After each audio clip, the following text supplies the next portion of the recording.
আসসালামু আলাইকুম এভরিওয়ান, কেমন আছেন সবাই? আশা করি ভালো আছেন। সো আজকে আমরা আল্লামা দেলোয়ার হোসেন সাঈদী সাহেবের বাড়িতে এসেছি, যেখানে উনি বসবাস করতেন এক সময়। সো দেখতেই পাচ্ছেন, আসলে উনি কিন্তু পিরোজপুরে এমপি ছিলেন। উনি সংসদ সদস্য হিসেবে দায়িত্ব পালন করেছেন। কিন্তু একটা জিনিস চিন্তা করে আমাদের দেখা উচিত যে আসলে উনি যে সংসদ সদস্য ছিল, সেটার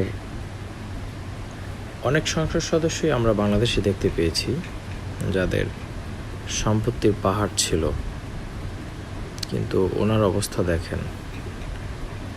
আমি আপনাদেরকে ডিটেলটা দেখানোর চেষ্টা করেছি যে বাড়ির ভিতরটা কেমন। সো দেখলেন অবস্থা কি।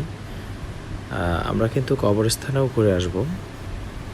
ওনার যে মাজার রয়েছে সেই মাজারেও আমরা যাব আর কি। দেখা যায়, এবং পিরোজপুর থেকে বেশ ভিতরেই বাড়িটা। আমাদের প্রায় গাড়ি ড্রাইভ করতে অনেকক্ষণ সময় লাগছে। সো বন্ধুরা, দেখতেই পাচ্ছেন যে আমরা বাড়ির উপর থেকে পুরো ভিউটা আপনাদেরকে দেখানোর চেষ্টা করছি। প্রায় 40 মিটার উঁচা আমাদের ড্রোন উঠাইছি, জাস্ট আপনাদেরকে ওনার পুরো গ্রামটা দেখানোর জন্য। যে পরে তো আসলে অনেকেই মন্তব্য করতে পারেন যে পুরো ডিটেল বা বাড়ির আশপাশ দেখানো হয় না, যার ফলে বোঝা যায় না যে আসলে পিরোজপুর থেকে ভিতরে কিনা।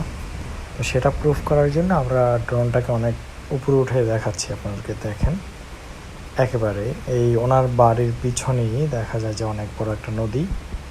এই নদীটা অতটা না, মাঝখানে দ্বীপের মতো কয়েকটা দ্বীপই আছে, দেখতেও সুন্দর জায়গাটা।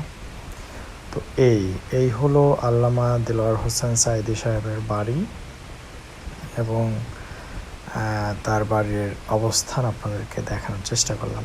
এই পর্যায়ে চলুন আমরা একটু ওনার প্রতিষ্ঠিত মাদ্রাসায় ঘুরে আসি। এটা হচ্ছে ওনার মাদ্রাসার যে মসজিদ, সেই মাদ্রাসা মসজিদের মিনার। সো মিনারের পরেই হচ্ছে আমরা ফুল ডিটেল একটু নেওয়ার চেষ্টা করছি। এখানেই হচ্ছে সাঈদী হুজুরের মাজার করা হয়েছে, এখানেই তার কবর, এখানেই তাকে দাফন করা হয়েছে কোরআনের পাখিকে। সো ওই যে দেখতে পাচ্ছেন কালো ল্যাম্পপ্লেটে লেখা কোরআনের পাখি আল্লামা দেলোয়ার হোসেন সাঈদী, মৃত্যুর সন থেকে টোটাল ডিটেল পুরো বিষয়টা ওখানে দেয়া আছে। এই তো এরপরে এইটা হচ্ছে ওনার ফুল মাদ্রাসার ডিটেল। তো দেখতে পাচ্ছেন যে মাদ্রাসা কিন্তু কত সালে